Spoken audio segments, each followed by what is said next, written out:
നമസ്കാരം, സിറ്റി ന്യൂസിലേക്ക് സ്വാഗതം. Thayyil saint Antony's U P സ്കൂളിന്റെ പുതിയ കെട്ടിട സമുച്ചയ ഉദ്ഘാടനവും 116-ാം വാർഷികാഘോഷവും യാത്രയയപ്പ് സംഗമവും ഫെബ്രുവരി 22-ന് ശനിയാഴ്ച സംഘടിപ്പിക്കുമെന്ന് സംഘാടകർ പ്രസ് ക്ലബ്ബിൽ അറിയിച്ചു. ഫെബ്രുവരി 22-ന് വൈകുന്നേരം 4 മണിക്ക് കണ്ണൂർ രൂപതാ മെത്രാൻ അലക്സ് വടക്കുംതറ പുതിയ സ്കൂൾ കെട്ടിട സമുച്ചയം ഉദ്ഘാടനം ചെയ്യും. 1909 തയ്യിൽ കടലോര പ്രദേശത്തെ സാമ്പത്തികമായി പിന്നോക്കം നിൽക്കുന്ന കുടുംബത്തിലെ കുട്ടികളുടെ വിദ്യാഭ്യാസം ലക്ഷ്യമാക്കിയാണ് സ്കൂൾ പ്രവർത്തനം തുടങ്ങിയത്. ചടങ്ങിൽ മന്ത്രി രാമചന്ദ്രൻ കടന്നപ്പള്ളി ഫലകം അനാച്ഛാദനം ചെയ്യും. മേയർ മുസ്ലിഫ് മഠത്തിൽ മുഖ്യാതിഥിയായി പങ്കെടുക്കും. വളരെ ആന്തരികമായ സൗകര്യങ്ങളോടുകൂടി സ്മാർട്ട് ക്ലാസ് റൂമുകളോടുകൂടി മറ്റ് കമ്പ്യൂട്ടർ മറ്റ് ആധുനികമായ വിദ്യാഭ്യാസ സംവിധാനങ്ങളൊക്കെ നമ്മുടെ സ്മിത്ത് സാറാണ് കമ്പ്യൂട്ടർ അതിൻ്റെ കാര്യങ്ങളെല്ലാം അവിടെ അദ്ദേഹത്തിൻ്റെ ബാച്ച് മേറ്റ്സും ഒക്കെയാണ് സംവിധാനം ചെയ്തിരിക്കുന്നത്. അദ്ദേഹം നമ്മുടെ കമ്മിറ്റിയിലെ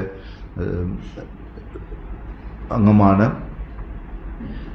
ഇപ്പോൾ അങ്ങനെ നമ്മുടെ ബഹുമാനപ്പെട്ട Kannur bishop doctor Alex Vadakkumthala, അതുപോലെ തന്നെ നമ്മുടെ ബഹുമാന മന്ത്രി ശ്രീ രാമചന്ദ്രൻ കടന്നപ്പള്ളി, നമ്മുടെ കണ്ണൂർ ആരാധനായ മേയർ ശ്രീ മുസ്ലിം മഠത്തിൽ, കണ്ണൂർ രൂപതയിലെ സഹായ മെത്രാൻ ഡോക്ടർ ഡെന്നീസ് കുറുപ്പശ്ശേരി, അതുപോലെ ഞങ്ങളുടെ കണ്ണൂർ രൂപതയിലെ നൂറുകണക്കിന് വിദ്യാലയങ്ങളുടെ എല്ലാം കോർപ്പറേറ്റ് എഡ്യൂക്കേഷൻ ഏജൻസിയുടെ മാനേജറായിട്ടുള്ള ഡോക്ടർ ക്ലാരൻസ് പാലിയത്ത് തുടങ്ങിയ പ്രമുഖ വ്യക്തികൾ ആണ് ഇതിൻ്റെ ഉദ്ഘാടനത്തിൻ്റെ സമ്മേളനത്തിൽ എത്തിച്ചേരുന്നത്. 4 മണിക്ക് തന്നെ അവർക്ക് 4:30 അവർക്ക് സ്വീകരണം നൽകുന്നു. സ്കൂൾ ഗേറ്റിൽ കുട്ടികളുടെയും സ്കൗട്ടിൻ്റെയും സ്കൂളിലെ കരാട്ടെ ടീമിൻ്റെയും ഒക്കെ അകമ്പടിയോടുകൂടി വാദ്യമേളങ്ങളോടുകൂടി ഇവരൊക്കെ സ്വീകരിക്കുന്നു.